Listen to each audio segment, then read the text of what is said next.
ဒီကျက်လေးတွေဝယ်ပြီးတော့အချီမထိုးတတ်တဲ့သူတွေအတွက်ပေါ့နော်ကျွန်တော်ထက်ကနေပြရပေးပါမယ်နော်ဒီဆက်လေးတွေမှာချီထိုးမယ်ဆိုအရေးကြီးဆုံးအဖြစ်ကတော့နော်နံပါတ်1ကဒီ B လေးကိုမှတ်ထားမယ်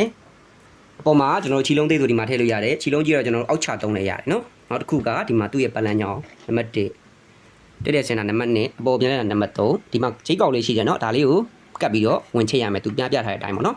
တောက်လျှောက်ဆင်းမယ်အပေါ်မှာညာဘက်ကနေကတ်ဝင်ရမယ်လက်မလေးနဲ့နော်ပို့လိုက်ပြီးဝိုင်းအပေါက်ကိုရှိတဲ့ကနေထိုးမယ်နော်